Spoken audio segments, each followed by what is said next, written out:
बहुत समय पहले की बात है। एक बहुत ही खतरनाक चुड़ैल ने एक गांव पर हमला कर दिया था।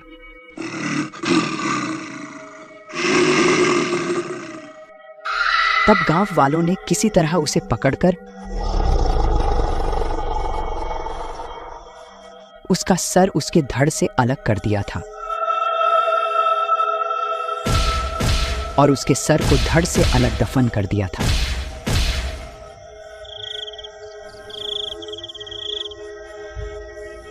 फिर कुछ सालों के बाद एक शराबी जंगल से गुजर रहा होता है। दारू सारे पीते हैं, हम थोड़ी ज्यादा पीते हैं।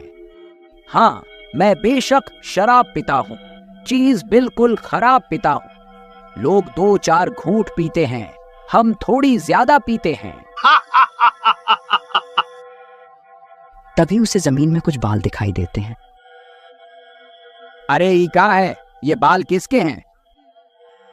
फिर मोहन उन बालों को पकड़कर खींचने लगता है। तभी उसके हाथ में उस चुड़ैल का सर आ जाता है। अरे ये तो कंचना 2 की हीरोइनी गंगा लग रही है। अरे गंगा जी, आप यहाँ पर क्या कर रहे थी? चलो मेरे घर चलो, लगता है आपको थोड़े आराम की जरूरत है। मोहन नशे में धुत होता है। तभी किसी अनजान शक्ति ने उसे जोर से थप्पड़ मार दिया। अरे मर गया रे, ये क्या चीज है? ये तो किसी का सर है।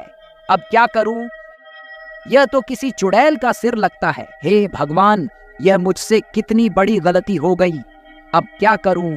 एक काम करता हूं, इसे गांव लेकर चलता हूं, इसे गांव के सरपंच को सौंप दूंगा, फिर वही फैसला लेंगे कि इसका क्या करना है।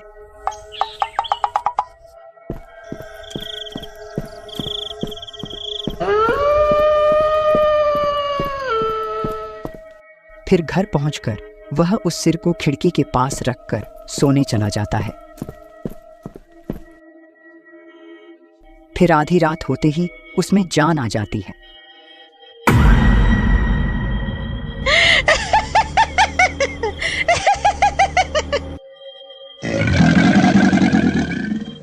आखिरकार मैं आजाद हो ही गई। गांव वालों, अब तुमसे बदला लेने का वक्त आ गया है।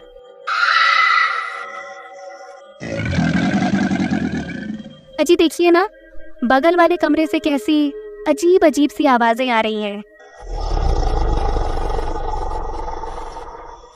अरे मर गए रे, कहीं उस सिर में जान तो नहीं आ गई? अजी आप किस सिर की बात कर रहे हो जी? आज जब मैं जंगल से गुजर रहा था तब मुझे एक सिर मिला था। मैं उसे घर ले आया, सोचा था सरपंच को सौंप दूंगा, लेकिन रात हो गई तो इसे घर पर ही रख लिया। अरे नास बेटे, चुड़ैल का सर घर पे क्यों ले आया? हे भगवान, अब क्या होगा? तभी वह सिर उनके कमरे में आ जाता है।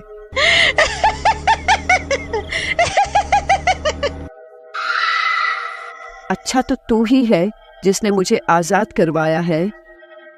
हाँ चुड़ैल जी, मैंने ही आपको जमीन से बाहर निकाला था। कृपा करके हमें छोड़ दो। तेरी वजह से ही मैं आजाद हुई हूँ, इसलिए तुझे छोड़ रही हूँ।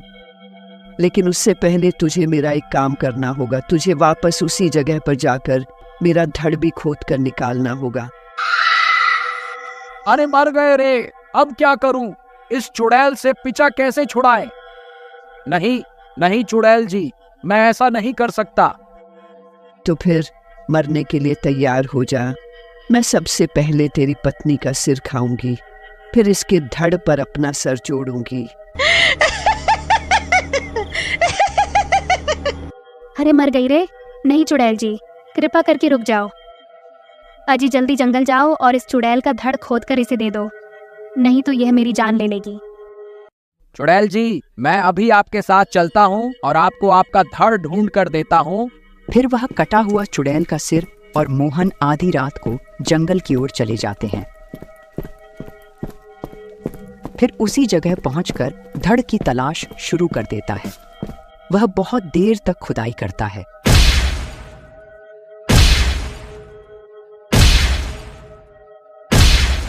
फिर उसे वह धड़ भी मिल जाता है। चुड़ैल अपना धड़ देखकर खुश हो जाती है। तभी मोहन मौका देखकर वहां से भाग जाता है। फिर वह कटा हुआ सर उस गड्ढे में चला जाता है और देखते ही देखते पूरी की पूरी एक चुड़ैल गड्ढे से बाहर निकल आती है।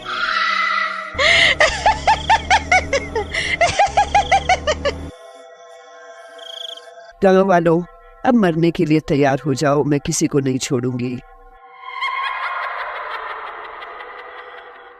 फिर मोहन भागता भागता सीधा सरपंच के घर पहुंच जाता है। अरे सरपंच जी, दरवाजा खोलो, अनर्थ हो गया है।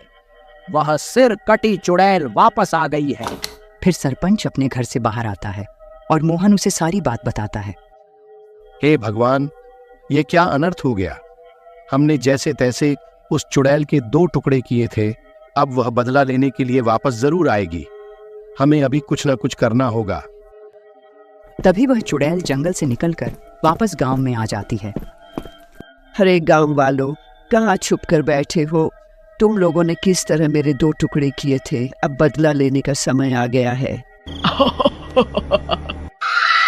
सब गांव वाले छुप छुप कर उसे देखते रहते हैं और वह चुड़ैल अपने शिकार की तलाश में गांव की गलियों में घूमती रहती है।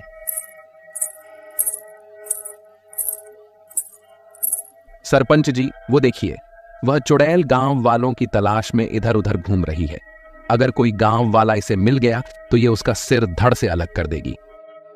भाई, किसी के पास कोई तरकीब है तो बताओ, वरना सुबह होने तक कोई नहीं बचेगा। सरपंच जी, मेरे पास एक तरकीब है। हम इस चुड़ैल को उस पुराने घर में कैद कर सकते हैं। मैं इस चुड़ैल का भोजन बनकर उस घर में जाता हूं। यह मेरा शिकार करने वहां जरूर आएगी। फिर इतना बोलकर बल्लू भागकर उस घर के बाहर पहुंच जाता है और उस चुड़ैल को पुकारने लगता है। ए चुड़ैल, देख, तेरा काल यहाँ खड़ा है। मैंने ही तेरे 2 टुकड़े किए थे, इतनी जल्दी भूल गई क्या? अच्छा हुआ जो तू खुद मेरे सामने आ गया, मुझे कब से तेरी तलाश थी। रुक, तुझे अभी बताती हूँ। फिर जैसे ही चुड़ैल बल्लू की तरफ जाती है, तभी बल्लू भागकर घर के अंदर चला जाता है और एक जगह पर जाकर खड़ा हो जाता है। उस घर की छत पर मोहन और शिवा पहले से मौजूद होते हैं। बल्लू भाई, तुम घबराओ मत। जैसे ही चुड़ैल तुम्हारे करीब आएगी, हम तुम्हें ऊपर खींच लेंगे। फिर चुड़ैल भी बल्लू का पीछा करते करते उस घर में घुस जाती है। अब मुझसे बचकर कहा जाएगा, मूर्ख। फिर जैसे ही वह चुड़ैल बल्लू पर हमला करती है, तभी मोहन रस्सी को नीचे फेंक देता है और बल्लू उस रस्सी के सहारे घर की छत पर चढ़ जाता है। फिर तीनों लकड़ी की मदद से छत का छेद बंद कर देते हैं और सरपंच घर का दरवाजा भी बाहर से बंद कर देता है ताकि वह चुड़ैल घर से बाहर ना निकल पाए।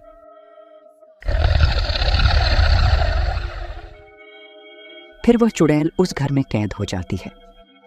मूर्ख गांव वालों, तुम्हें क्या लगता है तुम मुझे इस घर में कैद कर लोगे? भाइयों, मुझे लगता है हम ज्यादा देर तक इस चुड़ैल को कैद नहीं कर पाएंगे। सरपंच जी, बस थोड़ी देर में सूरज निकलने ही वाला है।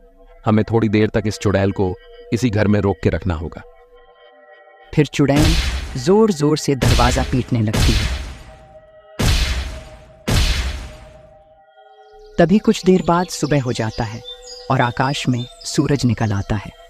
फिर मोहन छत पे रखी लकड़ी को भी हटा देता है ताकि सूरज की रोशनी अंदर जा सके।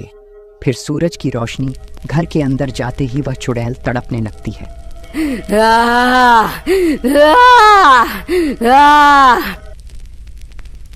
अरे गांव वालों, तुमने फिर से मुझे धोखे से इस घर में फंसा लिया।